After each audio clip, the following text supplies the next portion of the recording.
16.34, having inched higher by 0.24%, with the market capitalization settling at 8.829 trillion naira. Volume of all that was traded is put at 3.195 billion, and total value of all the securities transacted came in at 104.217 billion naira. All this done in 14,674 deals. And the financial services, oil and gas sector, as well as the consumer goods sectors were the top traded sectors for this week.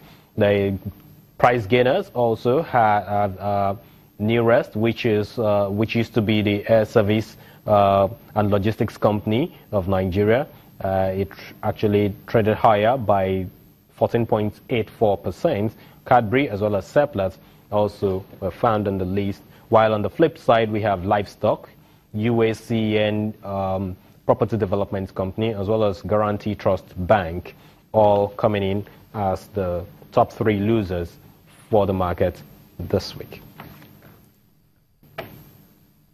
Now, the Nigerian equities market rebounded this week to consolidate the first monthly gain of, say, 0.74% month-on-month for this year. This week's gain prior to now, we've seen sentiment on the domestic bourse, coming in very, very bearish, and that follows the back-to-back losses recorded and driven by sell-offs on some stocks. But let's now join Chukwuma Ayawu, who is the head of research at GTI Capital, to help us do justice to all that was transacted on the floor of the Nigerian Stock Exchange in the month of March.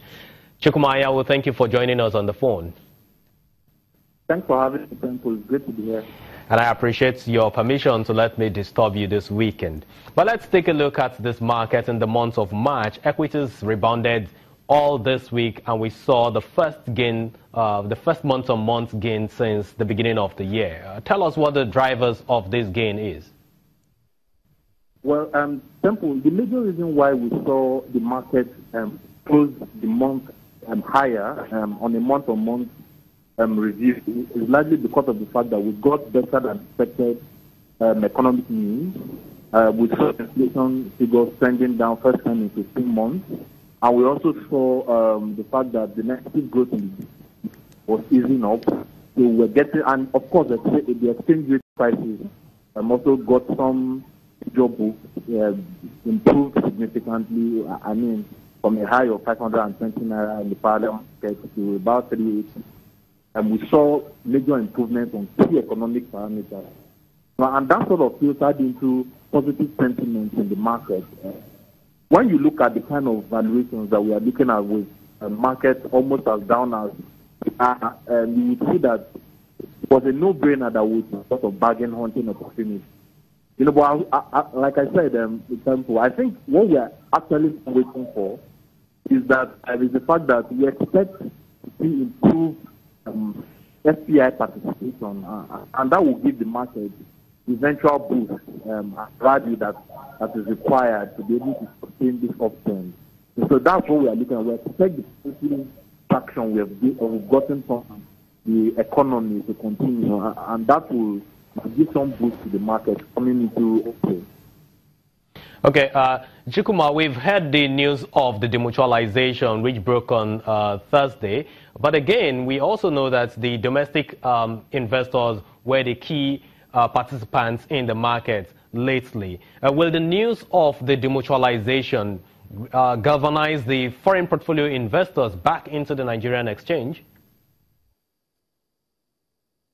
Okay, if I get you correctly, Temple, the reason why we have a larger percentage, of course, of domestic investors in Nigeria is largely because we've seen the exit of a lot of FPS, and that's as a result largely of the fact that we saw huge volatility, and nobody wanted to invest in Nigeria based on major risk factor.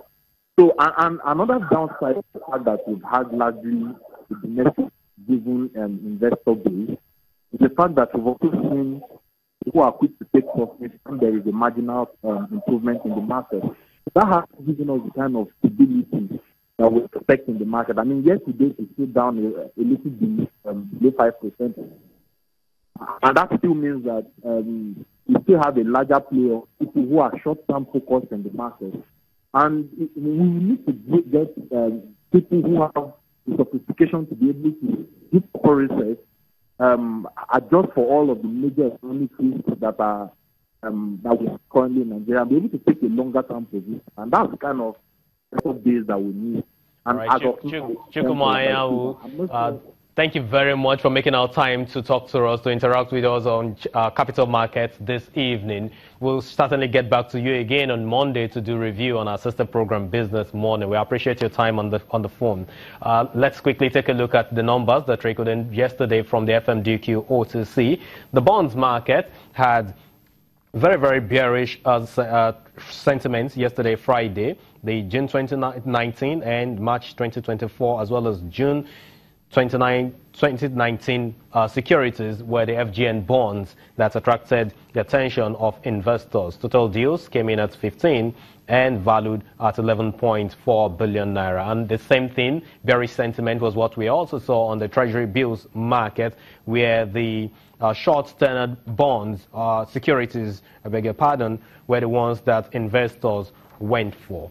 If we move over now to the NASD OTC, NASD OTC had a USI of 623.25 basis points yesterday as the index moved up 2.83%. Market capitalization also came in at 427.86 billion naira.